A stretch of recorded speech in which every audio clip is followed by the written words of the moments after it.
नमस्कार. मी भाऊ तोरसेकर. तुम्ही बघत आहात प्रतिपक्ष. मित्रांनो, लोकसभेतल्या तुटपुंज यशानंतर फुसारलेले उद्धव ठाकरे आणि आदित्य ठाकरे यांचे पाय विधानसभेच्या निकालानंतर जमिनीला लागलेले आहेत. आणि ते जमिनीला लागले नसते तर थेट नागपूरपर्यंत जाऊन उद्धव ठाकरे यांनी ईव्हीएम मुळे जिंकलेले, बहुमत मिळवलेले मुख्यमंत्री देवेंद्र फडणवीस यांना पुष्पगुच्छ देण्यापर्यंत शरणागती पत्करली नसती. उद्धव ठाकरे यांना आता जाणवलेलं आहे की जे काय 5 वर्षापूर्वी आपण केलं त्याची नको तितकी चक्रवाढ व्याज दराने आपल्याला किंमत मोजावी लागणार आहे. कसाबसा महापौर जिंकून आणताना आपली तारांबळ होत होती. मुंबई महापालिका कंट्रोलमध्ये ठेवताना आपली तारांबळ होत होती. मुख्यमंत्री पदाचा हव्यास धरून आपण मुंबई महापालिका आणि महापौर पद सुद्धा धोक्यात आणलेलं आहे. आणि मुंबई महापालिका आपल्या आवाक्यात राहिली नाही किंवा ताब्यात राहिली नाही तर मग आपलं राजकीय अस्तित्व सरसकट धोक्यात येणार आहे. शिवसेना मुंबईत सशक्त राहिली नाही तर महाराष्ट्रात शिवसेनेची पाळंमुळं उखडून टाकली जायला वेळ लागणार नाही, याची जाणीव उद्धव ठाकरेंना कुठेतरी झालेली आहे. आणि ती होण्याचं सगळ्यात मोठं कारण काय असेल तर त्यांच्याकडे उरले सुरले जे काही मुंबईमधले अजूनही निष्ठावान किंवा उद्धवनिष्ठ असलेले किंवा एकनाथ शिंदेच्या बंड नाकारणारे जे शिवसैनिक आहेत त्यांची मनस्थिती ही उद्धव ठाकरे यांच्या मनपरिवर्तनाचं खरं कारण असू शकतं. आणि आता कधीही लोकसभा विधानसभा जिंकल्यानंतर स्थिरावलेला भाजप आणि त्यांची महायुती मुंबई सकट राज्यातल्या महापालिका आणि जिल्हा तालुका पंचायती नगर पंचायती यांच्या निवडणुका घेण्याची शक्यता आहे. त्या बाकीच्या पंचायती जिल्हा परिषदा वगैरे यामध्ये उद्धव ठाकरेंना फारसा रस नाही. त्यांना एक हाती मुंबई महापालिका आपल्या आपल्या हाती असली तरी पुरेसं आहे. पण मुख्यमंत्री पदाच्या हव्यासात ती महापालिका सुद्धा आपण गमावली आहे याची जाणीव त्यांना सतावते आहे. आणि त्यामुळे हळूहळू आपल्या मुंबईतल्या या दारुण अपयशाचं कारण शोधणं, स्वीकारणं आणि त्यात सुधारणा करणं या दृष्टीने उद्धव ठाकरे यांची मनस्थिती बदलतानाच्या बातम्या यायला लागलेल्या आहेत. महापालिका कशी जिंकायची, महापालिकेसाठी काय करायचं, या दृष्टीने वेगवेगळ्या आपल्या सहकाऱ्यांना उद्धव ठाकरे यांनी कामाला लावलं. असा 2-2 विधानसभा मतदारसंघात एक एक निरीक्षक अशा पद्धतीने त्या त्या महापालिका वॉर्डामध्ये निवडणूक जिंकण्याच्या दृष्टीने काय करता येईल आणि आत्ता आपली पक्षीय संघटना किती शाबूत आहे, निवडणुकीला सामोरं जाणं, त्यासाठी आवश्यक असलेले धाडसी उमेदवार आपल्याकडे कितपत आहेत याची चाचपणी करण्यासाठी उद्धव ठाकरे यांनी मुंबईत प्रत्येक काय विधानसभा क्षेत्रासाठी निरीक्षक नेमले होते. त्या निरीक्षकांचा अहवाल आणि सगळ्या मुंबईच्या वेगवेगळ्या विभागातले विभाग प्रमुख, उपविभाग प्रमुख, महत्वाचे नेते यांची एक बैठक मातोश्रीवर घेतली होती आणि त्यामध्ये प्रचंड खडाजंगी झाल्याच्या बातम्या आलेल्या आहेत. आणि सगळीकडून एकच सूर उमटतोय की आपण हिंदुत्व सोडल्याची जी चर्चा गेल्या 5 वर्षामध्ये हळूहळू कर तळागाळापर्यंत जाऊन पोहोचली, त्यातून मराठी बाण्याचा आणि हिंदुत्ववादी मतदार हळूहळू करत आपल्या हातून निसटलाय. आणि त्यामुळेच मुंबईमध्ये प्रभावहीन असलेला एकनाथ शिंदे यांच्या गटाला देखील अनेक आमदार निवडून आणता आले.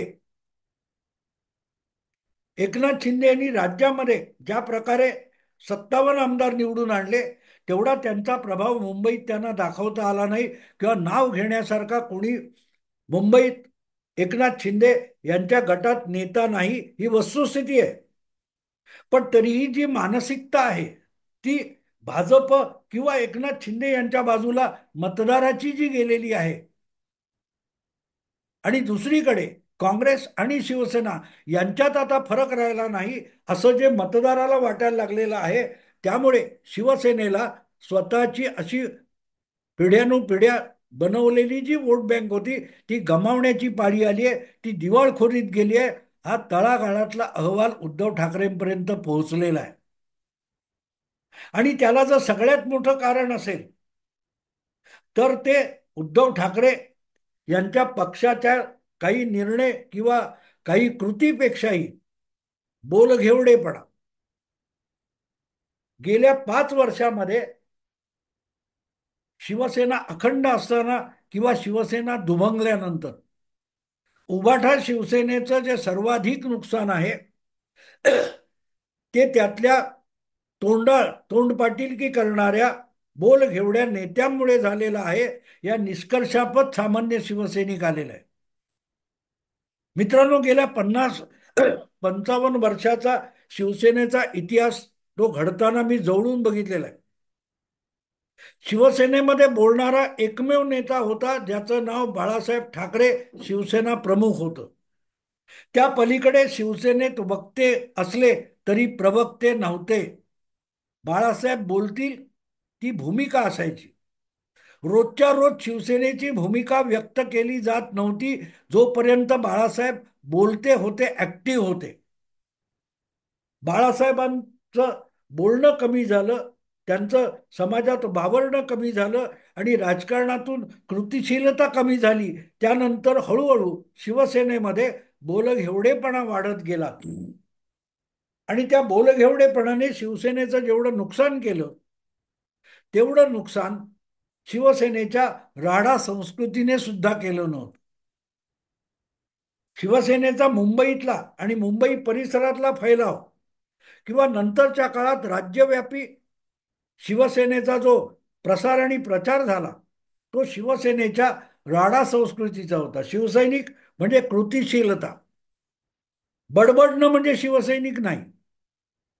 आज आपण बघितलं तर चंद्रकांत खैरे, अंबादास दानवे, भास्कर जाधव, संजय राऊत, सुषमा अंधारे, तुमचे काय ते खासदार होते ते राऊत, हे सगळे लोक बघितले तर हे मैदानातले शिवसैनिक नाहीत. मैदानातला किंवा शिवसैनिक म्हणजे मैदानातला आणि शिवसैनिक म्हणजे कृती करणारा. तुम्हाला बघून घेऊ असा म्हणणारा तो शिवसैनिक नाही. म्हणून बाळासाहेबांना शब्द जपून वापरायला लागायचे. समाजाला भडकवणारी भाषणं बाळासाहेब ठाकरे करतात हा आरोप सातत्याने होत राहिल्यामुळे बाळासाहेब अनेकदा भाषणात सुद्धा अतिशय सांभाळून बोलायचे. पण बाळासाहेबांच्या बोलण्यातून जे शब्द शिवसैनिकांपर्यंत पोहोचत होते त्यातून अनेक आदेश सुद्धा असायचे आणि त्यातून राडे व्हायचे. बघून घेऊ, उखाड दिया असली भाषा बाळासाहेबांची नव्हती आणि शिवसेनेची सुद्धा नव्हती. एकनाथ शिंदे बाहेर पडल्यानंतर तर शिवसेनेमध्ये फक्त बोलघेवडे लोक उरले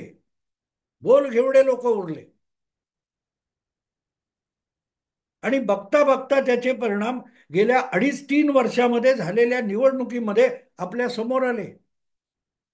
आज शिवसैनिक इशारे गरजते व बरसते नाही म्हणतात. त्याचं जिवंत जातिवंत उदाहरण म्हणजे उबाठा शिवसेना आहे.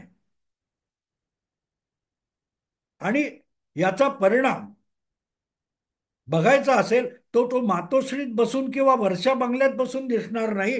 तुम्हाला गल्ली बोळात फिरावं लागेल. उद्धव ठाकरे मुख्यमंत्री असताना जी झुंबड त्या नवनीत राणा आणि रवी राणा यांच्यासाठी मातोश्रीवर जमलेली होती, ती झुंबड एक मुस्लिमांचा जमाव मातोश्रीवरून उद्धव ठाकरेंना गद्दार म्हणायला आला तेव्हा ती झुंबड दिसली नाही. सत्ता गेली आणि शिवसेना विस्कटून गेली. उद्धव ठाकरेंनी शिवसेनेला सत्ताप्रवण बनवलं. जी शिवसेना कृतिशील होती ती बोलणारी शिवसेना गरजनेवाले करून टाकली. आणि मग त्याचं सिम्बॉल म्हणून रोज सकाळी 9 वाजता पत्रकार परिषद घेणारे संजय राऊत हे आजच्या शिवसेनेचं प्रतीक होऊन गेलेले. रोज कसल्या तरी काढून काहीतरी खुसपट काढून खोड्यासारखं बोलायचं. आणि मग ते माध्यमांना सुद्धा काहीतरी बातमी पाहिजे म्हणून त्यालाच रोज काहीतरी संजय राऊत उवाच म्हणून दाखवायचं. यातून मतदार अधिकाधिक शिवसेनेपासून दुरावला. हिंदुत्ववादी असो किंवा मराठी असो, शिवसेनेपासून दुरावत गेला. याचं सगळ्यात मोठं कारण काय असेल तर शिवसेनेकडून रोज सातत्याने 5 वर्षात चाललेली निरर्थक बडबड आहे. तुम्हाला आठवतं मित्रांनो, प्राणप्रतिष्ठा जो वर्षभरापूर्वी जानेवारीमध्ये तुमच्या अयोध्येमध्ये प्रोग्राम झाला, त्याच्यावर संजय राऊत काय बोलले होते? हे प्राणप्रतिष्ठा करतील आणि तिथून निघालेल्या राम भक्तांच्या गाड्या जाळतील आणि दंगली पेटवतील. इतक्या टोकाचा हिंदुत्व विरोध संजय राऊतांनी शिवसेनेत आणला आणि हळूहळू करत त्यांचे चेले चपाटे शिवसेनेतून हिंदुत्वाच्या विरोधात इतकं टोकाचं बोलायला लागले की ते रामाचे देखील विरोधक होऊन बसले. ही जी प्रतिमा लोकांच्या डोक्यात गेली आहे त्याचे दुष्परिणाम आपण भोगतोय. हे गल्ली बोळात विभाग प्रमुख, गटप्रमुख, शाखा प्रमुख म्हणून काम करणाऱ्यांना लवकर कळतं. ते उद्धव ठाकरेंना कुठलाही संपादक विश्लेषक येऊन सांगणार नाही. शिवसेनेचं हे नुकसान ज्यांनी घडवून आणलं तेच परत महापालिकेच्या वेळेला शिवसेनेच्या आघाडीवर असले तर मग महापालिकेत सुद्धा शिवसेनेचा सोपडा साफ होईल. हे कळणारा वर्ग मातोश्रीत रोज हजेरी लावत नाही. जेव्हा हे निरीक्षक, गटप्रमुख, शाखा प्रमुख, विभाग प्रमुख, उपविभाग प्रमुख हे मातोश्रीवर महापालिकेच्या तयारीच्या दृष्टीने जमले तेव्हा ही गोष्ट समोर आली आणि म्हणतात प्रचंड खडाजंगी झाली. संजय राऊत यांच्या बोलघेवडेपणाच्या विरोधात मोठा आवाज उठवला गेला. या तळागाळातल्या शिवसैनिकांकडून जे म्हणतायत की आज या बोलघेवडेपणातून शिवसेना मुंबईत इतकी विकलांग झालेली आहे की तिला आता काँग्रेसच्या मेहरबानीवर महापालिका निवडणुका लढवायची वेळ आली.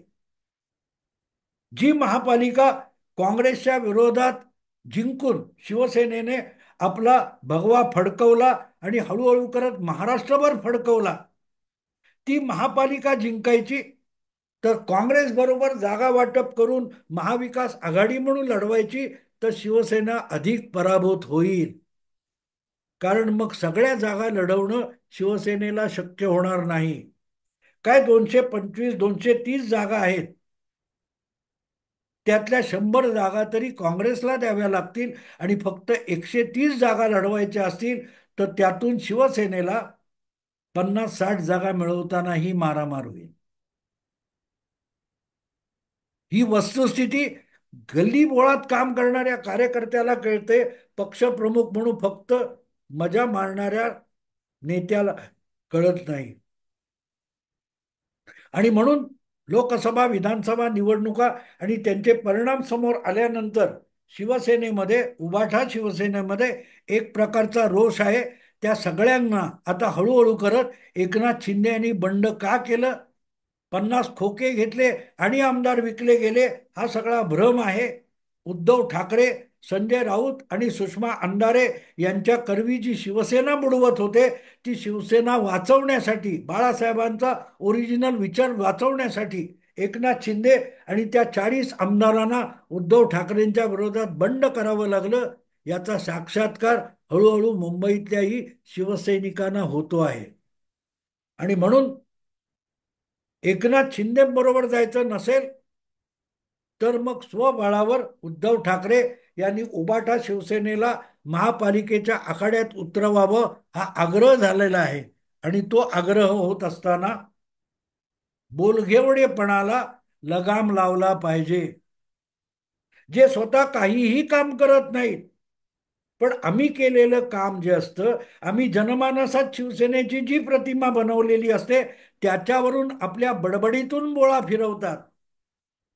त्यांना वेळीच आवर घाला असा हट्ट या विभाग प्रमुख शाखा प्रमुखांच्या बैठकीतून जो सूर उमटतोय हा अतिशय बोलका आहे.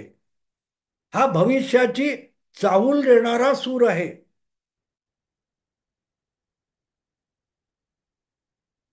मित्रांनो, शिवसेना कशी उभी राहिली ही उद्धव ठाकरेंनी बघितलेलं नाही.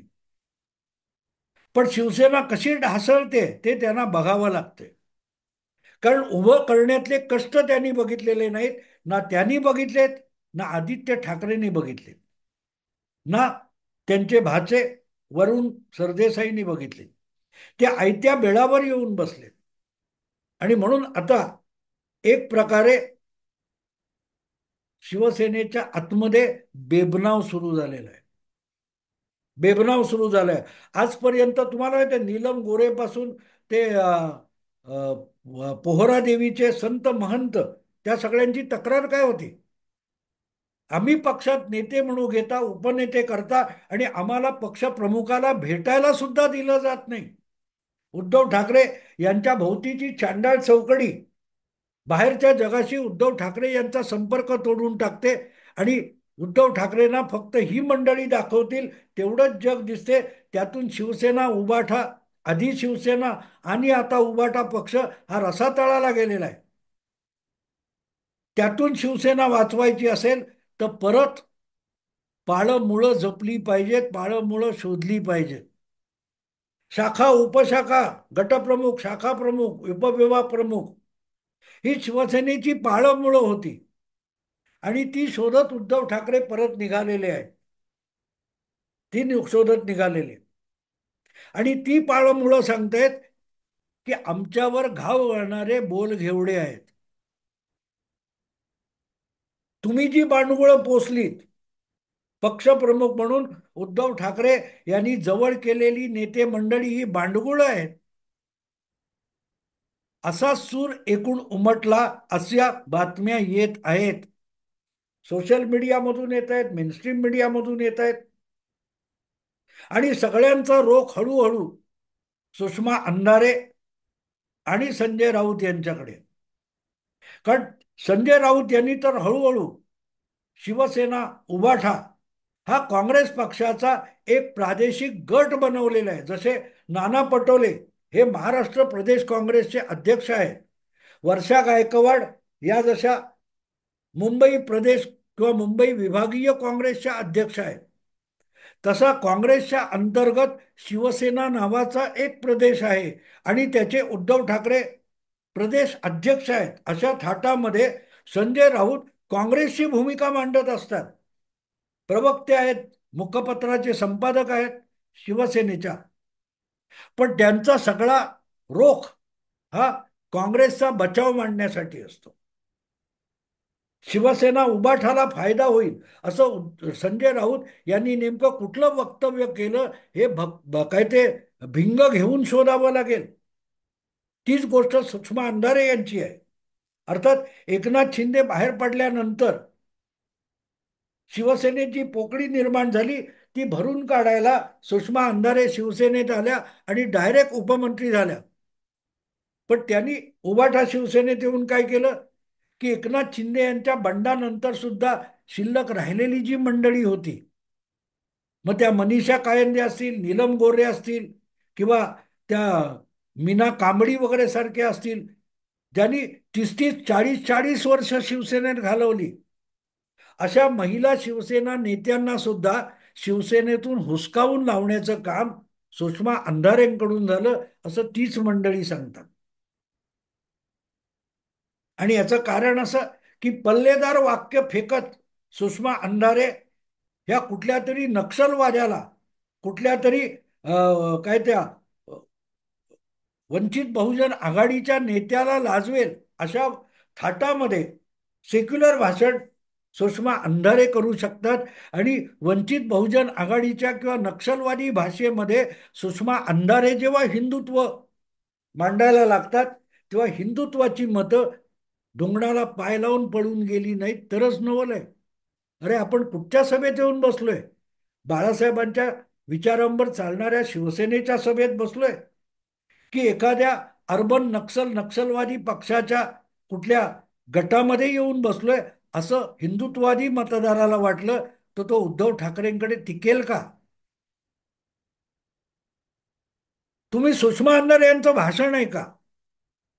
मार्क्सवादी किंवा बहुजन समाज पक्षाच्या एखाद्या नेत्याच्या थाटामध्ये सुषमा अंधारे बोलत असतात आणि तिथेच मग नुकसान होत असं. संजय राऊत काँग्रेस किंवा राष्ट्रवादीच्या भाषेत बोलणार, सुषमा अंधारे काय त्या तुमच्या वंचित बहुजन आघाडीच्या भाषेत बोलणार. शिवसेना कुठे आहे? बाळासाहेबांची शिवसेना कुठे आहे? उभाठा शिवसेनेची अवस्था आज हरवलेल्या मुलासारखी झालेली. जसं कुठेतरी जत्रेत हरवलेलं, गर्दीत हरवलेलं मूल असतं, आईबापांचा हात सुटतं आणि त्याला आपलं नाव देखील सांगता येऊ नये असं हरवलेलं मूल असतं. तशी उभाठा शिवसेनेची आणि त्यांच्या आजही निष्ठावान असलेल्या कार्यकर्त्यांची, शिवसैनिकांची अवस्था आहे. त्यांना कळत नाही आपण कोण आहोत. आपले आई वडील कोण आहेत? बाळासाहेब ठाकरे हे आपले आई वडील आहेत का? की सुषमा अंधारे, संजय राऊत आपले पालक आहेत? हे देखील त्या शिवसैनिकांना सांगता येत नाही. पण त्यांना कळतंय की जे संजय राऊत आणि ज्या सुषमा अंधारे हे आपलं पालकत्व घेऊन बसलेत, ते आपले पालक नाही आहेत, ते आपले जन्मदाते नाही आहेत, हे सांगण्याची तक्रार म्हणजेच मातोश्रीवर उमटलेला विरोधी सूर आहे. बोलघेवडेपणा कमी करा असं सांगणारा जो बेबनाव मातोश्रीवरच्या पदाधिकाऱ्यांच्या बैठकीत उमटल्याच्या ज्या बातम्या आलेल्या आहेत, त्याचा अर्थ असा होतो. तो उद्धव ठाकरेंनी आम्ही म्हणतो म्हणून समजून न घेतला तरी आमचं काहीच नुकसान नाही. पण मुंबई महापालिका हा शिवसेनेचा शेवटचा किल्ला आहे. बाले किल्ला म्हणजे काय असतो मित्रांनो? ऐस पैस पसरलेला जो किल्ला असतो, त्याच्यावर शत्रूने हल्ला करून शत्रूने तो किल्ला काबीज केला तरी जिथे सुरक्षित राहून किल्ला पादाक्रांत केलेल्या शत्रूवर देखील शरसंधान करता येतं, त्याला परास्त करता येतं. अशी छोटीशी जागा म्हणजे बालेकिल्ला असतो. आणि मुंबई हा शिवसेनेचा, बाळासाहेबांच्या शिवसेनेचा, बाळासाहेबांच्या विचारांचा बालेकिल्ला आहे. तो सुद्धा गमावण्याची घरघर आज उबाठा शिवसेनेला लागली आहे. आणि त्यांना कळतंय की आपल्यातले दगाबाज आहेत, त्यांना बाजूला केल्याशिवाय आपण लढू पण शिकणार नाही. बाले किल्ल्यातच बोल घेवडे दगाबाज असतील तर बाले किल्ला उद्ध्वस्त व्हायला सुद्धा वेळ लागणार नाही. याच्या जाणीवेतून हा वेगळा सूर उमटलेला आहे. असो मित्रांनो, आता इथेच थांबतो. आवडलं लाईक करा, शेअर करा आणि प्रतिपक्षाला सबस्क्राईब करा. नमस्कार.